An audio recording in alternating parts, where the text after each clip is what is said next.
Welcome to Lauren's House Black History Month Reading Corner. My name is Monique, and today we're going to be reading Someday Is Now by Clara Luper and the 1958 Oklahoma sit-ins.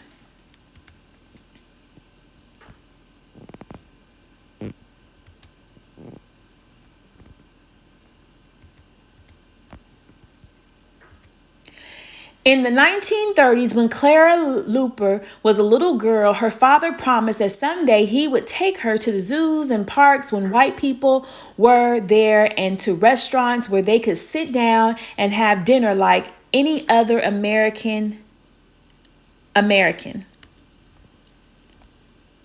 Someday will be real soon, her father said. Someday will be real soon. But then many states denied Black people certain rights because of the color of their skin. Even though Clara's father had served his country during the World War I, he returned home to the heartache and hatred. Laws in Oklahoma and other states said that Black people and white people had to segregate. That meant that the law had separated Blacks and white people in many public places, but there was nothing fair about separating human beings by race. Separate meant unequal. When her brother got sick, the local hospital refused to care for him. He was turned away because he was Black. Separate and unequal. Cindy Lauper all-Black classroom had torn books, few supplies, and one person who had to work 3 jobs: teacher, principal, and janitor. Separate and unequal. White people could eat in any restaurant or any lunch counter. Black people were not allowed to sit at those tables. They had to stay outside. Separate and unequal. Someday seems very far away, but Clara Luper's family believed in something bigger than the segregated worlds that small minds made. As Clara Luper grew, she kept learning and reading and preparing for the someday her father had promised. She wanted to help others prepare for it too, so she became a teacher. Clara Luper told her students that education meant participation. She taught them important lessons about speaking out and standing strong. You can't come in and sit there on your constitutional rights, she said. You make your changes in this world. Clara Luper's teaching opened eyes and helped big dreams bloom. A local organization called the NAACP noticed and asked her to lead their youth council. They wanted Clara Luper to help Black children learn about their history to build a better future. They wanted her to prepare their children for someday. Clara Luper wrote a play called Brother President about people who spoke out and stood strong for justice. Activists like Dr. Martin Luther King and protesters in the Montgomery bus boycott. This youth civil council children held Clara Luper's words in their hearts and shared her story's power in their performances. The play was such a success that the NAACP invited Clara Luper and her students to take the show on the road all the way to New York City. In New York, like in most integrated northern cities, Clara Luper and her students did not have to eat outside. They could sit at a lunch counter and eat with everyone else. They saw Blacks and whites eating side by side. Everything they ate tasted so good, sprinkled with hope and spiced with justice. Clara Luper showed her students that in some places, someday was now. After they left New York City, Clara Luper took her students to Arlington National Cemetery in Washington, D.C., as they stood in front of the tomb of the unknown soldiers. They thought about how soldiers like Clara's father had served their country.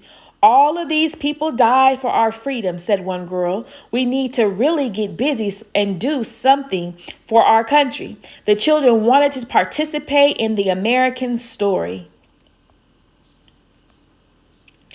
Clara Luper took her students back to Oklahoma through the segregated South.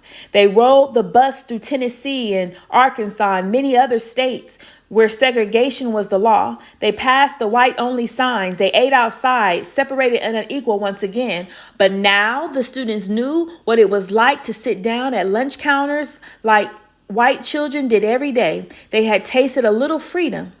Cindy Looper knew that a little bit of freedom is a dangerous thing. Freedom now, the students chanted. When they got back to Oklahoma City, the students remember Clara Looper's lesson. They remember Dr. King and the Montgomery bus boycott. Then Clara Looper thought about investigation, negotiation, education, and demonstration. With these 4 steps of nonviolence, the students were prepared to make sacrifices for justice. Clara Looper's students approached local white shopkeepers about opening their stores and restaurants to all people all the time. The students hoped that the white friends and neighbors would do the right thing if they spoke to them the right way. Day by day, month after month, for more than a year, Clara Looper helped her students write letters and meet with shopkeepers, but these business owners wanted to keep whites only. They did not believe in someday. The students had done the best they could with the steps Clara Looper had taught them. They had investigated. They had tried to negotiate and educate. Now these students were ready to demonstrate. Someday was now. Clara Looper told the parents what the children wanted to do. They would go down to Kratt's drugstore and drink their Cokes in the seats that the black people weren't allowed to sit in. She reminded the students to bring their books because no matter what happened, they would keep learning. Even so, Clara Looper wondered if these children could belong in their homes safely drinking sodas with their parents, not on the front lines learning on the lessons of hate. At Kratt's, one of the littlest girls, took Clara Looper's hand and they stepped forward together. The other children followed close behind. "We like 13 Cokes, please," said another brave young girl. The waitress told them to take their drinks and go, like it was just another day. But it wasn't. Not that day. That day, Clara Looper and her students sat down. They sat in. The manager rushed over and told Clara Looper to take her students out. He yelled, "You know better than this." He shouted, "You are just a troublemaker." 13 Cokes, please, repeated Clara Looper. Someday was now. White friends and neighbors came to Kratt's, but they didn't act like friends anymore. Their faces were cold like Alaskan icicles. Mothers spat, fathers screamed. People threw food at the children and called them hateful names. The police arrived and surrounded Clara Looper and the children like they were dangerous ones. But Clara Looper and her students just sat and read and studied and asked to be served. When Kratt's finally closed, Clara Looper and her students went home, but they didn't give up. They went back tomorrow. That night, hate-filled voices hissed and shouted on Clara Looper's telephone. They threatened violence if she didn't stop. "Be careful, Clara," she warned family and friends. "Please be careful." Clara Looper went to bed remembering the ugly words, the pushes and shoves of her white neighbors. She wondered if freedom was too dangerous. Would ignorance, hate crush the children's spirits? But Clara Looper had taught powerful lessons to parents and children alike.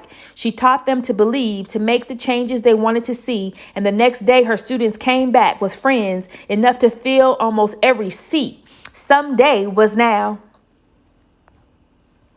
Clara Looper and her students kept coming back. They kept sitting and reading and studying and asking to be served, even when people shouted and poured drinks on their heads and threw food and spit ugliness and hate. The children kept on sitting and studying and asking to be served. After years of segregation, months of student preparation, and days of student demonstration, Kratt's announced that all of the lunch counters in Missouri in Kansas and in Iowa and in Oklahoma would serve all people of every race.